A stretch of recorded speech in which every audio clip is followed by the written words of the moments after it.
Sir ये मेरे बुज़ुर्गों की तरफ से मुझे गिफ्ट मिल रहा है, मेरे वालिद साहब की तरफ से जी। इस मुल्क में तो मेरे ख्याल से होना ही सदारती निज़ाम चाहिए कि एक एंडीनस पास हो, एक आर्डर हो। नियाज़ी, मेरा नाम बजाश नियाज़ी, साद नियाज़ी फैमिली से मेरा तल्लक है। सही है तो जो मेरी साबका पार्टी थी मुस्लिम लीग नून नवाज जी। ग्रुप, उनको ना नियाज़ी फोबिया है। फोबिया हुआ हुआ है। सही है। किसकी वजह से उन्होंने हमारे ऊपर कुछ ज़्यादा ही एक्शन लिए हैं। खुशनसीबी है मेरी कि अगर मैं कोई मशवरा मांगता हूँ ना जी तो काफी सारे लोग आपको बहुत ज़्यादा लोग देते हैं ट्रांसपोर्ट चले। कैसे इस टाइम एशिया में इंटरसिटी ट्रांसपोर्ट में पाकिस्तान का भी नाम आता है। सही है। हमारे पास टाइम ही नहीं है, तो मोहब्बत हम अपने बच्चों से मैं करता हूँ, अपने कारोबार से करता हूँ। मेरी तो मुझे बचपन से शौक़ था। मुझे वालिद साहब ने जब मोटरसाइकिल लेकर दी तो उसका भी नंबर मैंने 99 लगवाया। टैक्स शुदा आदमी को जो टैक्स देता है डेली के हिसाब से जी, तो उसको आपने बहुत डैमेज किया और उसके घर अपना मफाद लेने के लिए बहुत उसकी चार दीवारी में भी आप गुस्से, फिर असले के 780 भी लगाई। आयल की कीमतें बढ़ती जा रही, उसमें हमें बहुत मुश्किलात का सामना होता है। जब किराए कम थे मुशर्रफ दौर में, गाड़ी सस्ती कर दी उन्होंने, टैक्सेस ख़त्म कर कर। खान साहब से आपकी मुलाकातें तो होती रहती होंगी? नहीं, कब ज्वाइन किया था उस टाइम हुई थी मुलाकात जी। उसके बाद आपको बताया ना, कोरोना में इतने बिजी रहे हैं कि हम लोग कहीं जा ही नहीं सके सियासी। सर वो 5 घड़ियों में वो मियाँ नवाज शरीफ साहब के साथ मैं लॉन्ग ड्राइव। नहीं तो मेरा ख्याल है वो वापस लेना चाह रहे होंगे आपसे। अब अल्लाह बेहतर जानता है जी। मुझे तो फिर यही लग रहा है घड़ी वापस लेने की। लेकिन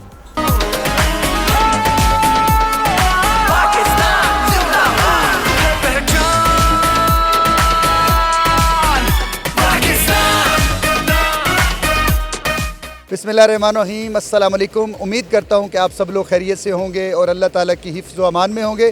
स्कोप 360 के साथ आपकी खिदमत में हाजिर हूं और आज आप मेरे साथ देखेंगे पहचान पाकिस्तान का एक नया एपिसोड। इस वक्त हम लोग लाहौर में मौजूद हैं और लाहौर के अंदर बेहतरीन ट्रांसपोर्टेशन का जो सिस्टम है वो नियाज़ी एक्सप्रेस ने शुरू किया था। आज हम लोग मौजूद हैं नियाज़ी अड्डा लाहौर में और यहाँ हम मुलाकात करेंगे बजाश नियाज़ी साहब से, जो कि मैनेजिंग डायरेक्टर हैं नियाज़ी एक्सप्रेस के। आइए मेरे साथ और उनसे बात करते हैं।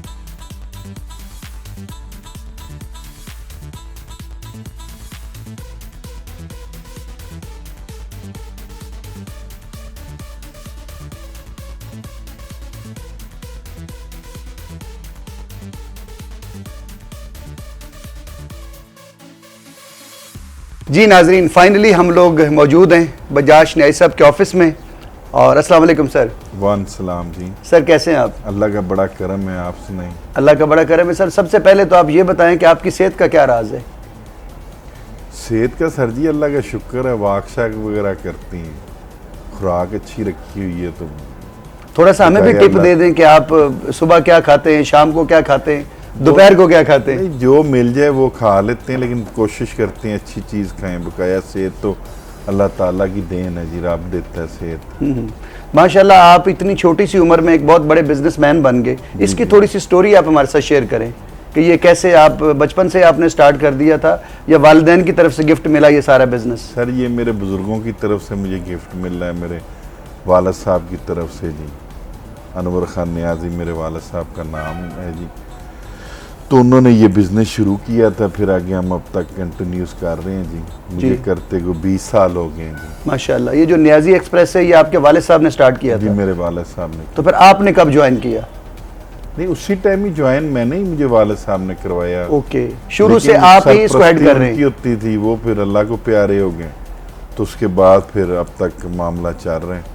जब तक ज़िंदगी है खुद चलाएंगे, बकाया फिर। तो नियाज़ी साहब आपका बचपन कहाँ गुजरा, लाहौर में या आपका जो आबाई इलाका है वहाँ? नहीं जी, हमारे बुजुर्ग माशाल्लाह 52 में शिफ्ट हो गए थे लाहौर में। ओके। हम पाकिस्तान हमारा बनना है, उसके बाद 3-4 साल बाद बुजुर्ग शिफ्ट हो गए लाहौर में। इधर उन्होंने ब्रिक्स का काम किया, भट्ठों का काम किया जी। सही है। उसके बाद ट्रक्स का काम था बुजुर्गों का, बसों का थोड़ा बहुत शौक करते थे क्योंकि उस टाइम बस का इतना काम होता नहीं था जी। तो वो फिर कंटिन्यूस चलता रहा। फिर 1999 में इधर माशाल्लाह बुज़ुर्गों ने ये बस अड्डा बस बनाया, तो फिर उस टाइम से ही कंटिन्यूस चल रहे हैं। तो आपने माशाल्लाह तालीम कहाँ से हासिल की और कहाँ पढ़ते रहे आप? बस लाहौर में ही पढ़े हैं, मेरा स्कूल है मैत्र इस्लाम स्कूल, वहाँ से मैं पढ़ा हूँ जी। ठीक है। तो माशाल्लाह आप कितने बहन भाई हैं? हम 4 भाई हैं, एक सिस्टर है जी, 5 माशाल्लाह। है टोटल। और बाकी भाई भी इसी बिजनेस में हैं या वो अलग से कोई और बिजनेस जी, करते वो हैं? भी मेरी हेल्प करते हैं, लेकिन भाई जो बड़ा है मेरा वो प्रॉपर्टी का करता है। छोटे दोनों भी तकरीबन ज़्यादा उनका फोकस जो है वो प्रॉपर्टी के कारोबार में ज़्यादा है जी। क्या हम ये कह सकते हैं कि जो आपका बिजनेस है नियाजी एक्सप्रेस का, ये आप लोगों ने ही अच्छी बसेस का जो स्टार्ट किया था लाहौर में पाकिस्तान में? सर अल्हम्दुलिल्लाह पाकिस्तान में जो लोकल ट्रांसपोर्टरों में एज द पाकिस्तानी सबसे बेहतरीन बसेस का आगाज़ नियाजी एक्सप्रेस से हुआ है जी। सही है। और ये उसके बाद ये तो अब नई कोई कंपनियां आई हैं, अब बेशुमार कंपनीज आ गई। जी हाँ, लेकिन पहला पाकिस्तान में अच्छी सर्विस देने वाले और अच्छी ट्रांसपोर्ट लाने में नियाजी एक्सप्रेस सबसे नंबर 1 है। तो ये इंस्पिरेशन आपको कहाँ से मिली, अच्छी बसेस लाना, पाकिस्तान में अच्छी ट्रांसपोर्ट देना? सर क्योंकि जगह हमारे पास काफ़ी थी, इधर बाई जगह थी वालद की जी। तो वहाँ पर हमने अड्डा बनाया खूबसूरत, पाकिस्तान का वाहिद सबसे पहला अड्डा नियाजी एक्सप्रेस। जी ऐसा ही है। तो उसके बाद फिर माशाल्लाह बसेस भी अच्छी आती गई। मुशर्रफ साहब का दौर था, आपको पता मुशर्रफ साहब के दौर में काफ़ी ट्रांसपोर्टरों को सब्सिडी वगैरह दी गई थी, टैक्स हटाए गए थे बसेस में, तो उस वजह से वो बसेस अच्छी से अच्छी आई। हम पोर्ट ओपन थी, जापान से हम रिकनीशन बसें मंगवाते थे, जो आजकल की नई 0 मीटर पाकिस्तान जो हम चाइना से मिलकर पाकिस्तान में बन रही हैं, उनसे वो कई दर्जे अच्छी बसें थी जी। अच्छा सर, आपने ऑफिस के अंदर बहुत सारी तस्वीर भी लगाई हुई है जो कि मुख्तलिफ मुल्कों के लोग हैं आपके साथ तस्वीर में खड़े हुए, क्या इनके साथ आपका बिजनेस है, इनसे बसेस लेते हैं आप? भाईजान 2 का मैंने ट्रांसपोर्ट का हमने काम शुरू किया, उस टाइम इधर मेन जो होती थी ना बसेस का, वो होती थी हीनो पार्क। जी बिल्कुल होती थी। उनकी बसें होती थी, उनके साथ हमारा पुराना रजिस्ट्रेशन चलता रहा है, बसें खरीदते रहे हैं जी। वो फिर उनको कोई होता है 3-4 साल बाद ले जाते हैं जापान में, वहाँ अपनी वो फैक्ट्री वगैरह का विज़िट करवाते हैं, सैर वगैरह करवाते हैं। तो उसकी वजह से वहाँ हम गए हैं। कोरिया डेवो बसेज हैं वो लेकर गए हैं, इसी तरह कंपनियाँ वगैरह लेकर जाती हैं, बकाया प्राइवेट में जाता हूँ अपना जी। अच्छा सर, हम देखते रहते हैं मुख्तलिफ रूट्स के ऊपर आपकी बसेस चल रही होती हैं और उनके साथ नियाजी एक्सप्रेस 99 लिखा होता है, ये 99 का क्या राज है? सर 99 अल्लाह ताला के 99 नाम है जी माशाल्लाह। तो मुझे बचपन से शौक़ था, मुझे वालिद साहब ने जब मोटरसाइकिल लेकर दी तो उसका भी नंबर मैंने 99 लगवाया, फिर गाड़ी लेकर दी उसका भी लगवाया। कब इधर माशाल्लाह पहली बस में अल्लाह ताला ने मुझे दी तो उसका भी मैंने 999 नंबर लगवाया, तो उसके बाद फिर वो सिस्टम चलता जा रहा है जी। ये आपका बहुत धीमा सा मजाज, आपका खूबसूरत फेस, आप अक्सर ये हमें सोशल मीडिया पे नज़र आ रहे होते हैं, ये सारी चीज़ें देखने के बावजूद आप माशाल्लाह करोड़पति भी हैं, तो लड़कियां दिल तो देती होंगी आपको कुछ? नहीं, इस उम्र में तो कोई दिल देने सर इस उम्र में क्या, आप अभी यंग हैं। नहीं सॉरी, खास किसी ने कोई लिफ्ट कोई नहीं करवाई। नहीं सर ये नहीं हो सकता, मेरा कोई ज़हन उस तरफ जाता है। मैं आपका सोशल मीडिया देखता रहता हूँ, आप बड़ा खूब इंजॉय कर रहे होते हैं। जो वो एज द ट्रांसपोर्टर है ना, हमारे पास तो टाइम ही नहीं होता। हम सुबह घर से उठते हैं, हमने वही नाश्ता वगैरह करना होता है, फिर ऑफिस से फारग होकर जाना है। और कारोबार मेरा ऐसा है, हमारा ट्रांसपोर्ट का मुश्किल तरीन पाकिस्तान का कारोबार है, कोई शक नहीं, जिसमें हम शाम को घर भी जाते हैं तो पीछे काम हमारे अधूरे होते हैं। सर सुबह आते हैं, फिर चल शहर से बाहर ट्रैवल में काफ़ी करना पड़ जाता है, तो उसकी वजह से एक तो टाइम नहीं मिलता, दूसरी खास कोई कहीं से ऑफर वगैरह भी कोई नहीं आई। नहीं सर, आप अभी छुपा रहे हैं, आपको बताना पड़ेगा कि आपने कितनी मोहब्बतें की। नहीं भाईजान है ही नहीं मोहब्बत, सर ये नहीं हो सकता है ना जिसके पास टाइम हो। हमारे पास टाइम ही नहीं है, तो मोहब्बत हम अपने बच्चों से मैं करता हूँ, अपने कारोबार से करता हूँ। मेरी फैमिली है, बहन भाई हैं, वालदा माशाल्लाह याद हैं, माशाल्लाह, उनसे दिल से उनसे मोहब्बत करता हूँ। बकाया जो आप बार बार मुझे सवाल पूछ वो सर रहे हैं ना, मोहब्बत में पूछना वाला। चाहता हूँ ना, कोई हुई हो तो वो बताएं please। नहीं जी, मोहब्बत कोई भी नहीं हुई। हाँ। और कोई स्कूल लाइफ ना में, कोई कॉलेज मिली है लाइफ अभी में? मोहब्बत वाली, आने वाले वक्त में नहीं कुछ कह सकते, शायद कोई ये हुई ना चांस बात। लग जाए बस। अच्छा जी, मैं आपके देखता हूँ कि बाज़ औक़ात आप दोस्तों से मशवरा मांग रहे होते हैं कि भाई ये मैंने चीज़ ली है, ये मैं लेना चाहता हूँ, इसका रंग कैसा होना चाहिए, ये चीज़ कैसी होनी चाहिए, तो लाजमी बात है उसमें लड़कियों के भी आते होंगे मैसेजेस। नहीं, मैं सीरियस बता रहा हूँ, मुझे नहीं आ रहा। अभी मेरा सोशल मीडिया ओपन चीज़ है, नहीं, जब मर्जी आप देख लें। हाँ। अभी तक कोई नहीं आया, लेकिन मैं उन सब दोस्तों का ज़रूर शुक्रगुजार होता हूँ कि किन्हों जो मुझे मशवरा देते हैं।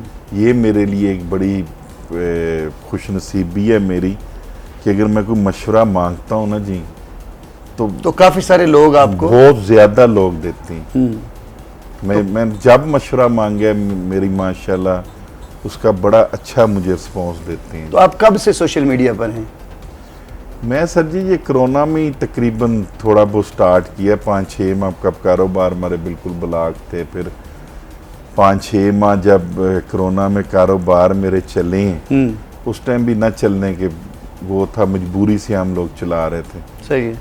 तो उस टाइम तकरीबन समझ लें कि थोड़े से बुरियत होती थी। तो फिर एक दोस्त ने इस काम पर मशवरा दिया। मशवरा नहीं दिया, उसने कहा जी ये लगाएं, टिकटॉक बना दी। हाँ।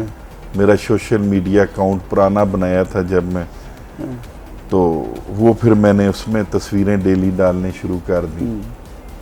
तो वो फिर ऐसा, आपको पता ही ये सोशल मीडिया का एक गुस्सा, मैं सिर्फ शौक के लिए था या अपनी बोरियत दूर करने के लिए। तो आप लेकिन खुद क्योंकि वो अब रिस्पॉन्स इतना अच्छा देती हैं, अवाम इतना अच्छा लोग देते हैं रिस्पॉन्स कि मुझे फिर दिल करता है कि मैं कुछ ना कुछ लगाऊं। तो अपने पेजेस आप खुद से रन करते हैं या कोई आपने बंदा रखा हुआ जो आपके मैं जी पेजेस? खुद ही करता हूँ तकरीबन, बकाया साथ दोस्त वगैरह होते हैं, तो कोई चीज़ लगानी होती है तो उनसे मशवरा लेके लगा लेते हैं जी। तो अभी आने वाले क्या प्लान्स हैं? आप मजीद जो ये खूबसूरत बसें आपकी नज़र आ रही हैं, जी। कुछ और एक्सपेंड करने का इरादा है? सर ख्वाहिश तो हमारी बड़ी है, हम बड़ी बेहतरीन तरीके से, बड़े अच्छे फास्ट तरीके से जा रहे थे कि और अच्छी से अच्छी बसेस लाएं, क्योंकि मार्केट में कंपटीशन बहुत ज़्यादा है, अच्छी लोगों को सहूलतें दें। लेकिन हमारे मुल्क का जो निज़ाम है, निज़ाम सिस्टम है, वो हमें बड़ा डिस्टर्ब करता है। कोई गवर्नमेंट की तरफ से हमें सपोर्ट कोई नहीं मिलती, उल्टा कहीं ना कहीं हमें ये जाते जाते अड़ाती हैं, मुश्किलातें डालती हैं, वो हमें बड़ा इशू आता है। लेकिन कोशिश है, मेरा कारोबार है, हर बंदे की ख्वाहिश भी होती है और कोशिश भी होती है कि वो बेहतर से बेहतर कारोबार को करे, क्योंकि मेरा पब्लिक डीलिंग वाला कारोबार है। अगर मैं अच्छा लोगों को सर्विस दूंगा तो लोग वो मुझे अच्छा उसका रिटर्न भी देंगे।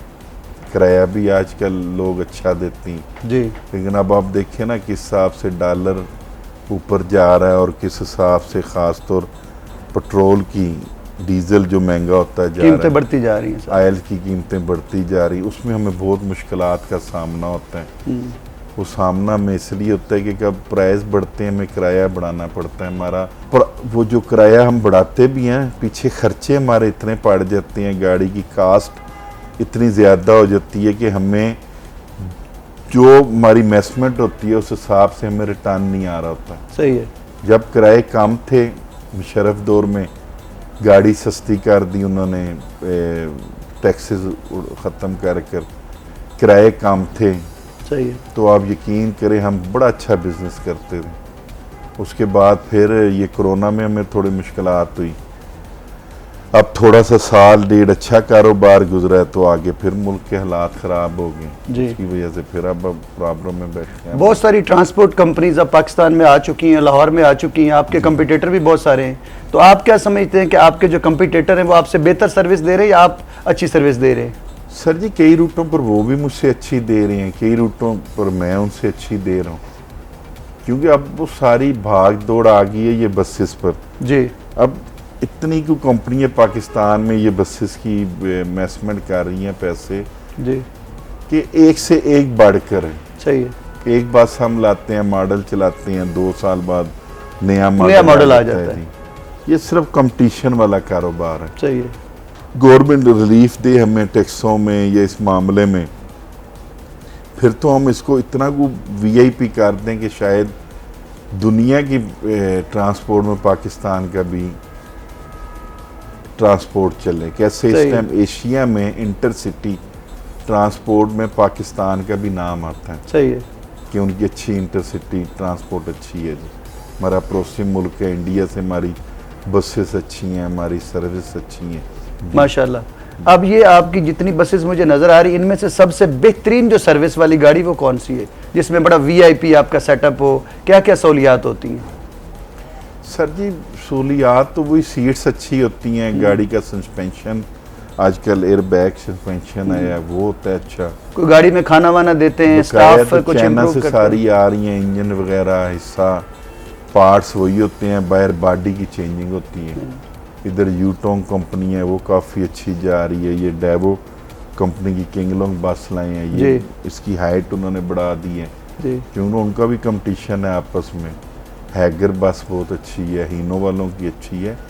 अब तो सारी कंपनियों की बसें बेहतरीन अच्छी बसेस है। तो पैसेंजर्स को आप खाना वाना या इस तरह की चीज़ें भी प्रोवाइड करते हैं? बॉस हमारे मुल्क में ना अभी तक इतना लंबा रूट है कोई नहीं कि जहाँ पर ज़्यादा हम लंबा खाना नहीं। दें। हाँ फ्रेशमेंट के लिए हम देते हैं उनको, वो क्या कहती हैं आप, ड्रिंक्स वगैरह होती हैं साथ डिब्बे में, पेस्ट्री वगैरह, इस तरह की जो चीज़ ख़राब जल्दी ना हो। सर 14-15 घंटे का रूट तो हमारा है लाहौर से कराची का, हैदराबाद का। नहीं भाईजान, कराची का जो रूट है ना जी, वो कराची की बसें सखर में उनका, क्योंकि एक हब सखर बन रहे हैं जी तो सखर में होटलिंग होती है, तो वहीं पर वो सारा कुछ लोग अपनी मर्जी से ठीक है। खाते पीते हैं। उसके बाद फिर कराची है, जब मोटरवे बनती है ना जी, फिर मजबूरी होगी हमारी, जब लाहौर से सखर टू कराची मोटरवे बनेगी, जब बिल्कुल नॉन स्टॉप गाड़ी जाएगी, रास्ते में फ्रेशमेंट लोगों को नहीं कराएगी, वो सही है। फिर गाड़ी के अंदर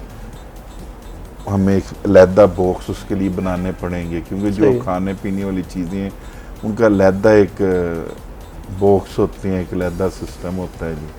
अब बिजनेस की तो हमारी काफ़ी सारी बातें हो गई हैं, अब हम थोड़ा सा चलते हैं सियासत की तरफ, जी जी क्योंकि आपका जो बैकग्राउंड है वो सियासत से भी है। बिल्कुल। और आई थिंक सो कि जो आपके बड़े थे उनका ताल्लुक नून लीग से था। तो नून लीग में आप लोग कितने साल रहे, फिर उसके बाद आप पीटीआई में आ गए, ये कैसे वाक़या रूनमा हुआ?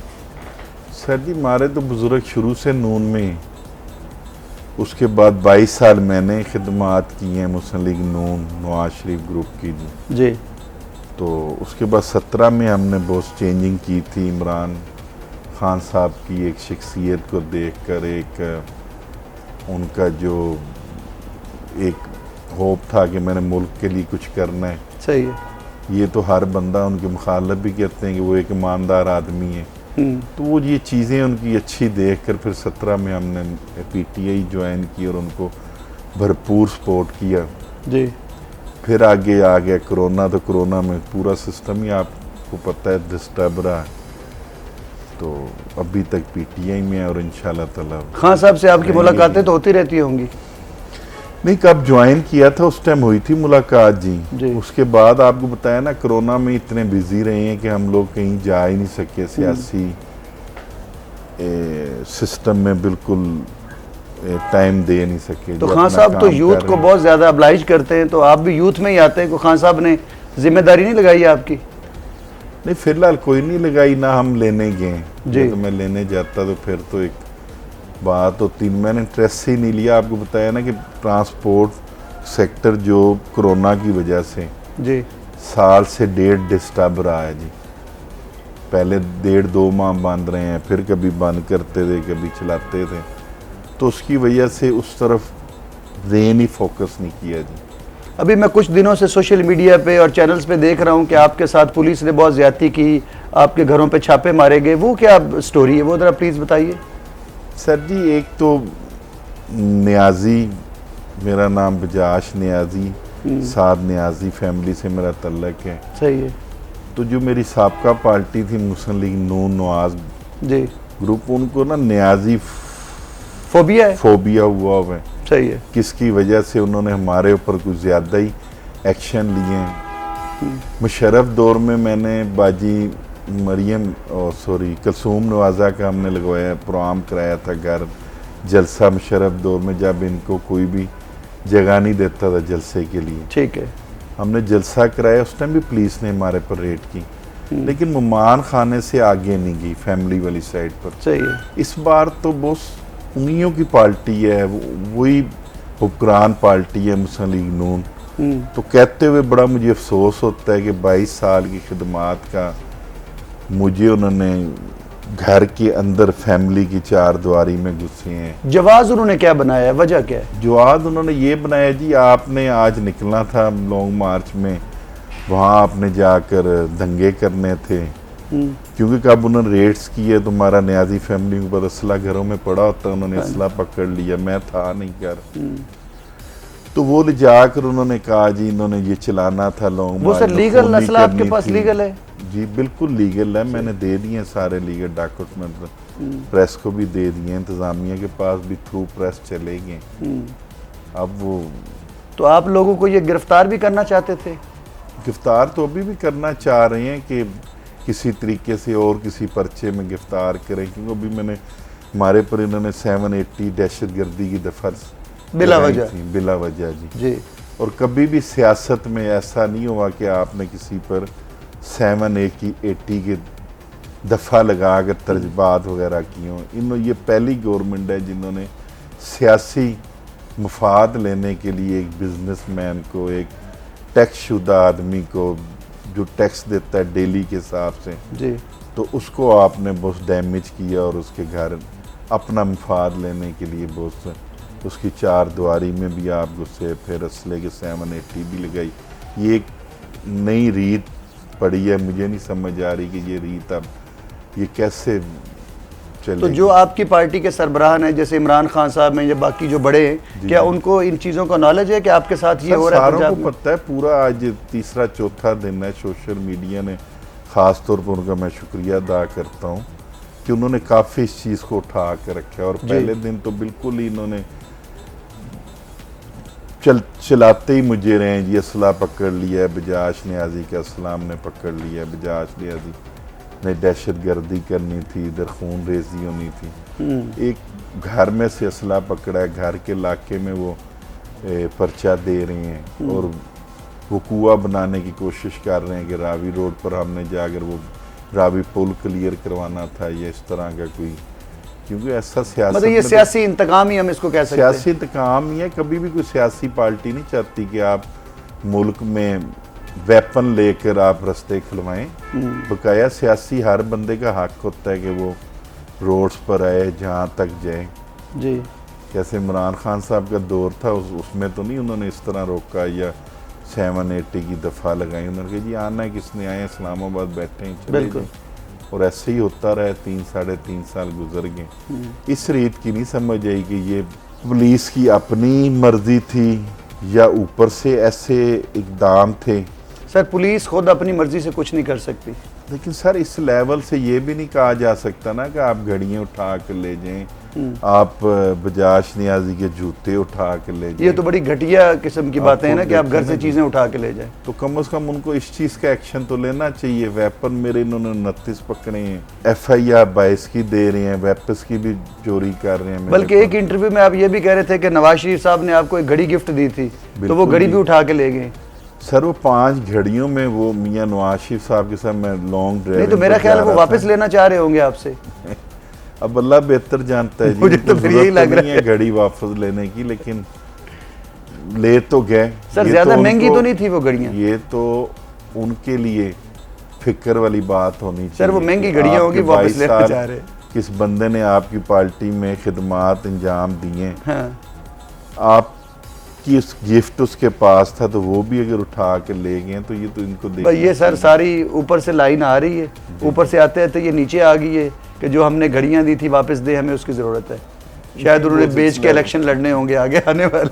नहीं, अल्लाह इलेक्शन के लिए तो काफ़ी तो सर ये बताएं कि अब आने वाले जो आप देख रहे हैं आने वाले वक्त में खान साहब इस वक्त जो कुछ कर रहे हैं, आने वाला वक्त कैसा होगा, कुछ आप बताएंगे? सर अगर तो हमारा मुल्क इंशाल्लाह बचेगा, अल्लाह ने हमारा मुल्क बचा लिया तो इंशाल्लाह ताला बहुत मुल्क आने वाले वक्त में बहुत अच्छा नज़र आ रहा है जी।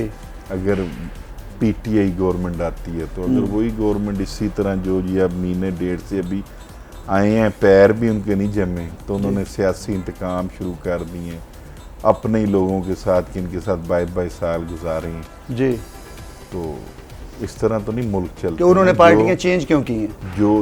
जो वो मुल्क के लिए उनको कुछ करना चाहिए, वो अपनी सारी हिम्मत जुर्रत उधर दिखाएं, वो सारा कुछ अपना वो जो हिम्मत जुर्रत हमारे पर डाली जा रहे हैं, हमें रगड़ा दी जा रही है। सही है। ओवरसीज़ पाकिस्तानी जो हैं वो हमारे साथ काफ़ी सारे जुड़े होते हैं, क्योंकि हमें लोग कनाडा से, अमेरिका से, पूरे यूरोप से देख रहे होते हैं। ओवरसीज़ पाकिस्तानियों के वोट ख़त्म कर दिए गए हैं और बहुत सारे इकदाम ऐसे अभी नून लीग ने किए हैं जो कि ओवरसीज़ के बिल्कुल ख़िलाफ़ हैं। आप क्या कहेंगे? सर जी, हमारे जो पाकिस्तानी है ना जी, जो ख़ास तौर से यहाँ से बाहर के मुल्कों में शिफ्ट हो जाते हैं, क्योंकि बाहर का निज़ाम इतना कुछ अच्छा होता है कि वहाँ रहने वाले लोगों का जो ज़ेन में चीज़ बैठ जाती है ना, वो बैठ जाती है कि यार निज़ाम अगर इस मुल्क का सीधा हो सकता है तो हमारे पाकिस्तान का भी हो सकता है। क्यों नहीं हो सकता? बिल्कुल। उनका विज़न ज़्यादा हमारे, हम भी बाशऊर कौम है, लेकिन उनका हमारे से विज़न ज़्यादा है, क्योंकि वो प्रैक्टिकल देख रहे होते हैं। ऐसा ही है। वो हिस्ट्रियाँ पढ़ते हैं कि 50 साल पहले इस मुल्क में भी यही हालात थे, आज ये मुल्क आसमान को चूम रहा है बहुत। तो वो फिर विज़न ज़्यादा होने की वजह से, क्योंकि ज़्यादा वो इमरान खान साहब की पुलिसियों से मुतमिन लोग थे, तो वोटिंग उनकी ज़्यादा थी वहाँ पर, तो उसकी वजह से ये सारी साजिश कर कर मेरे ख्याल से उन्होंने रुकवाने का तो कोई नहीं था। लेकिन मैं पाकिस्तानी हूँ, जिस मुल्क में हूँ, तो मुझे हक तो होना चाहिए बिल्कुल वोट देने का जी। आप इसमें डरना नहीं चाहिए किसी सियासी पार्टी को जी। अब नैब को वो लोग ख़त्म कर रहे हैं जो कि खुद नैब ज़दा हैं, तो आपकी क्या राय है इस बारे में? वो उस नैब बनाई इन्हीं ने, ख़त्म भी यही कर रही हैं। नैब अदारा तो इससे भी मजबूत होना चाहिए मेरे ख्याल के मुताबिक, कि अगर आप किसी बंदे को क्योंकि रेस्ट करें तो कम से कम उसका या फैसला हो या उसको सजा हो। सही है। हमारे मुल्क का सिस्टम ही लहदा है कि एक आम आदमी, बिजनेसमैन पर आप 780 का पर्चा दे रहे हैं, वो अदालतों में जा रही हैं। ये तो अल्लाह ताला की मदद हुई है हमारे मुल्क में कि अदलिया थोड़ी सी आज़ाद है और अदलिया रिलीफ देती है लोगों को, किस वजह से हम लोगों को उम्मीद होती है कि यार कुछ रिलीफ मिल जाएगा। बकाया हमारे पुलिस का तो हाल वही है कि जो सियासी पार्टी इक़्तिदार में आती है वो अपनी मर्ज़ी से इनको बस अपने। अब आने वाले इलेक्शन में आप हिस्सा लेंगे? क्या नजर आ रहा है? पार्टी ने बहुत मुझे दिया, टिकट वगैरह दी, या मेरे ऊपर बोझ डाला कि आप इलेक्शन लड़ें, तो ज़रूर लड़ेंगे। हर बंदे की ख्वाहिश होती है इसमें। आपको पता है कि मुल्क में बहुत सारे वज़ीर आज़म आए, बहुत सारे सदूर आए, तो अगर आपको मुल्क का वज़ीर आज़म बना दिया जाए, आप इस मुल्क को कैसे ठीक करेंगे? आप मुझे अपना कारोबार ही फिलहाल करने नहीं, वो तो डेफिनेटली आप करते रहेंगे, कि राय ले रहा हूँ आपसे। देखें, बात सुने, इस मुल्क में तो मेरे ख्याल से होना ही सदारती निज़ाम चाहिए कि एक एंडीनेस पास हो, एक आर्डर हो। ठीक है। इधर हमारे मुल्क में एक सियासतदान अपना एक आर्डर निकाल रहा होता है, दूसरी तरफ कोई और अपना आर्डर निकाल रहा होता है, वो टकराव में ही हम लोग रहते हैं। सर अर्ज़ ये कि जो कुछ हमारे मुल्क में हो रहा है, आप भी देख रहे हैं, हम भी देख रहे हैं, सदारती निज़ाम आ जाता है, आपको सदर पाकिस्तान बना दिया जाता है, आप किस तरह इस मुल्क को ठीक करेंगे? क्वेश्चन ये है। मुल्क तो बहुत, जिसको भी आपने सदर पाकिस्तान बनाना है उसको कुर्बानी देनी पड़ेगी। आप क्या कुर्बानी? पहले अपनी जेब खाली करनी पड़ेगी उसको। ठीक है, ठीक है जी, फिर वो कौम के लिए कुछ कर सकता है। जब कोई भी हुक्मरान अपनी जेबें भरेगा तो उसने अवाम को क्या देना है जी? सही है। नहीं, कोई एक दो इकदाम आप बता दें कि आप ये एक दो इकदाम करेंगे तो मुल्क पाकिस्तान ठीक हो जाएगा। मेरे अभी ज़हन में नहीं आ रहा जी, बिल्कुल नहीं आ रहा। नहीं, कभी मेरा ख्याल है यहाँ इस पे लेवल अगर का इस्लामी कानून नाफिज कर दिया जाए और उसके ऊपर इम्प्लीमेंट हो जाए तो मुल्क ठीक हो सकता है। सारे इस्लामी निज़ाम आ जाए फिर तो पाकिस्तान दिन रात तरक्की करेगा। अभी तो सिर्फ हमारा जो पाकिस्तान है वो इस्लाम के नाम पर बना है जी। दीनी लोग इधर मौजूद ज़रूर हैं, लेकिन हमारा जो कानून है वो सारा अभी तक गोरा तबीयत का चल रहा है। सही है। जिस मर्जी पर आप पर्चे दे दो, जिस मर्जी को मार दो, जिस मर्जी को केस ट्रायल करा दो, किस मर्जी का केस ख़त्म करा दो। तो ये चीज़ें ख़त्म होनी चाहिए पाकिस्तान में। अल्लाह ताला करें अगर इस्लामी निज़ाम आ जाए फिर तो हम लोगों के लिए बहुत बड़ी खुशनसीबी होगी इंशाल्लाह। नहीं से तो इस वक्त आपको पूरी दुनिया देख रही है, तो आप अपने चाहने वालों को, देखने वालों को क्या मैसेज देंगे? एक तो पाकिस्तान के लिए जी दुआ करें लाजमी, दूसरा उस पार्टी को सपोर्ट करें जिसका विज़न आपको अच्छा नज़र आता है, जो कम अज़ कम बिजनेसमैन को इस मुल्क में तहफ़्फ़ुज़ दे, इस मुल्क में एक आम आदमी को जो पिसरा है उसको तहफ़्फ़ुज़ दे। जो मेरे साथ हुआ है आप देखें कि आम आदमी के साथ क्या होता होगा। तो यही मैं सबसे रिक्वेस्ट करूँगा कि सब हिम्मत करें, दुआ भी करें और इस मुल्क की खुशहाली के लिए, इस मुल्क में कानून की बालादस्ती लाने के लिए, आज़ाद कैसे हम अदलिया को कहते हैं, इसी तरह आज़ाद दूसरे भी हमारे महकमे होने चाहिए ताकि हमारा मुल्क तरक्की करें। नहीं साहब, बहुत बहुत शुक्रिया। सो नाइस ऑफ यू कि आपने अपने कीमती टाइम में से हमें थोड़ा सा टाइम दिया। Thank you very much. नाज़रीन, ये था हमारा आज का प्रोग्राम पहचान पाकिस्तान, और उम्मीद करता हूँ कि बजाज न्याई साहब की बातें आपको पसंद आई होंगी। अगर आपको हमारा आज का प्रोग्राम अच्छा लगा है तो आपने लाइक करना है, शेयर करना है, कमेंट्स करना है और हमारे चैनल को सब्सक्राइब करना है। इंशाअल्लाह ज़िंदगी रही तो आपसे फिर मुलाकात होगी। पाकिस्तान जिंदाबाद।